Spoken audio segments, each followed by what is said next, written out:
Going back to the early days of evolving this thinking, many people comment about the elements of a deterrent theory being capability and will. On the capability side, we, of course, in the Korean War had nuclear weapons but didn't use them. One of the things that the archives reveal when you get into the classified, now declassified discussions that were going on in the U.S. government is that one of the concerns, that there were basically two concerns on it. One was the United States used them against Asians before. We don't want to be seen as doing that again because we had other kind of interests that we wanted to pursue. But another one was that what if you used it and it didn't have kind of the shock and awe effect that Hiroshima and Nagasaki had? Mm. I mean, what if you used it and you may have killed a concentration of troops, but the fighting continues almost unabated as it had before? What kind of signal does that send to people's minds? I hadn't thought much about that, and that certainly I suppose that there's always a risk if you use one to discover that, in fact, you can rebuild Hiroshima, and you can return Nagasaki to a thriving industrial city.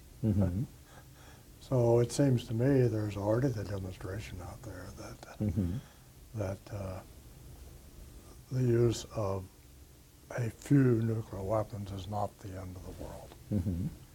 That I still believe we should do everything possible to draw that bright red line. Say, do not cross that bright red line. Simply because I don't know what will happen if you do. Now, in that case, we knew what would happen because we had the only nuclear weapons in existence. So we were very much in control of what would happen. That the Korean situation was quite different. You may remember the Vice Chief of the Staff of the Air Force was relieved because he openly advocated using nuclear weapons to drop the bridges across the Yalu and to seal off the flow of Chinese ground forces into North Korea. I don't know what was in President Truman's mind, except I think you could pretty much count on what was in President Truman's mind was what he said was in his mind.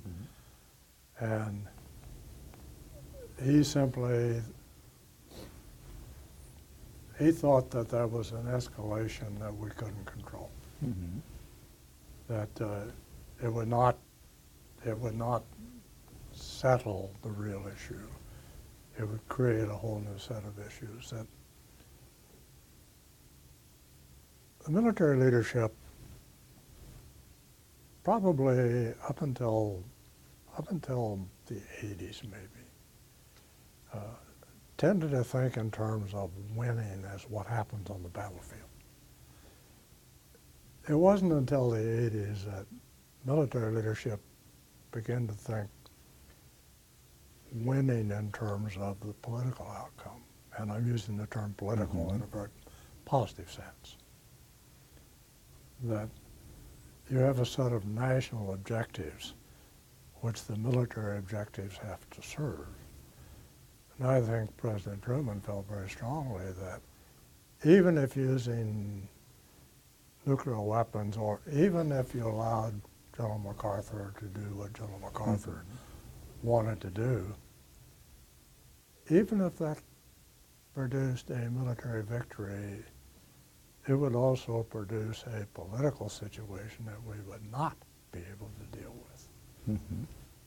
So it would make the situation in terms of U.S.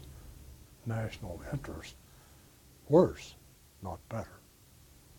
And the point is, that's the president's decision to make. It's not the military leadership's decision to make. And again, the president's perspective then and now is a global perspective. We were fighting the war in Korea, but we also were terribly concerned about what was going to happen in Europe. In fact, there was a lot of questioning at the beginning of the war as to whether or not Korea was a feint which was going to prepare for the Soviet invasion of Europe.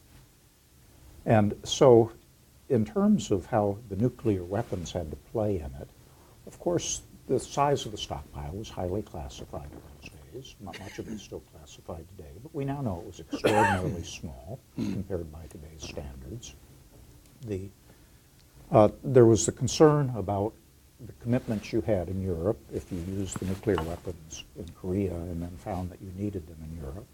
But then there was a psychological, I mean, you related the story of the person you were renting the house from who had that mindset. Yeah. And it just was a mindset that, was different. You couldn't understand it.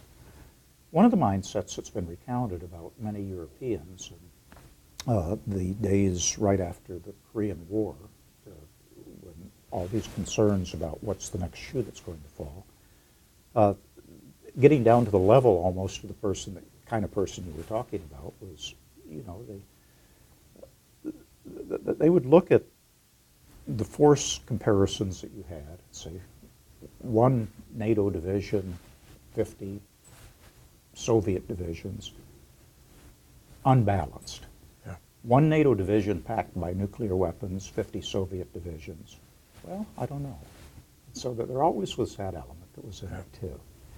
Another thing in Europe over time, though, and let's talk about this for a moment, where they would look at the American commitment. Of course, the 1950s was this large buildup of forces and the development of ICBMs.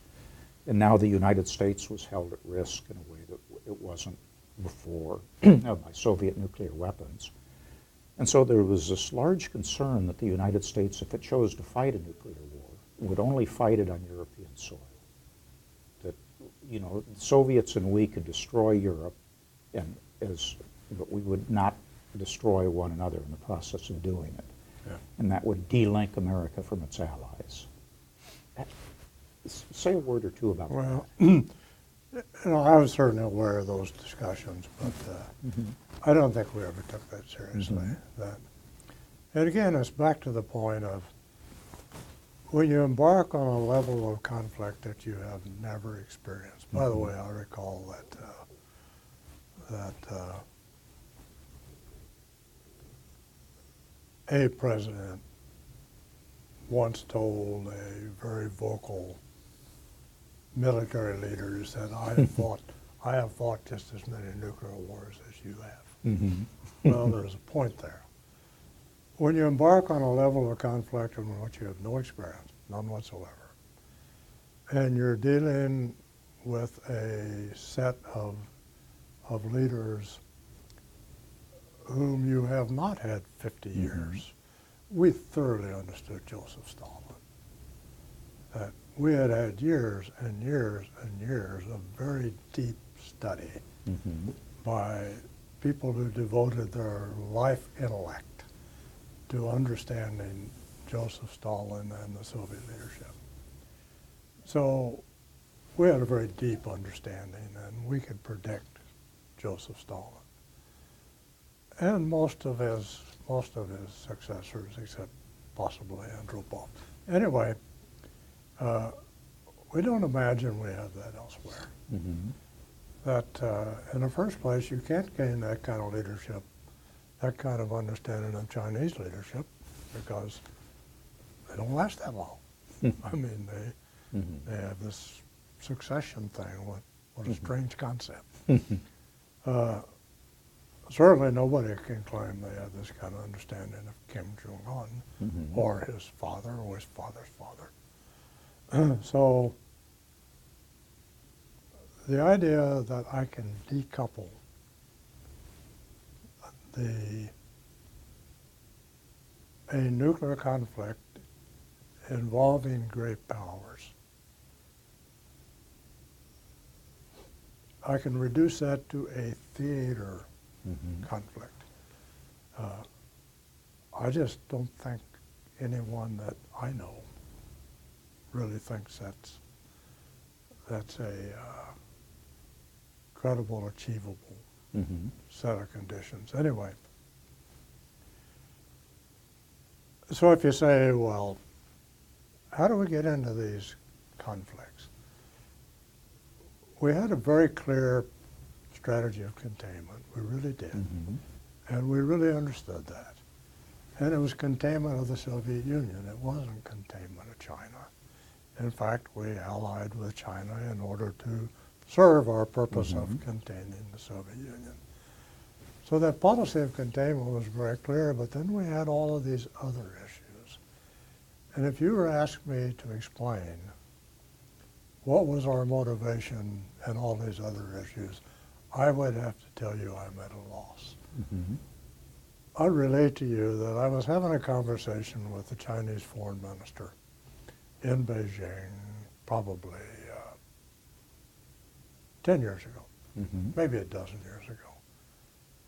And I had said something to him that provoked him a bit, and he said, "General Welch, you accuse us of being inscrutable."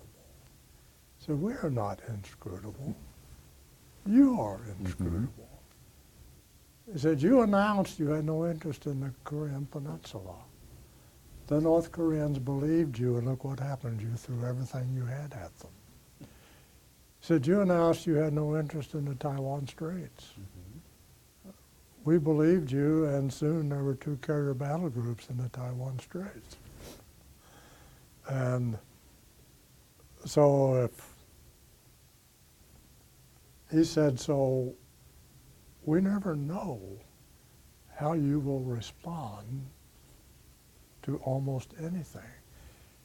He said, "Perhaps you do that on purpose to keep us off balance." I decided to be silent. Yes. I didn't want to tell him, "Mr. Foreign Minister, I have no idea." Even when I was in the middle of supposed to be the process to make these decisions, when the actual political decision came out, I couldn't have told you, "This is what's behind that." I'll tell you, I'm not sure anybody can, except the person that we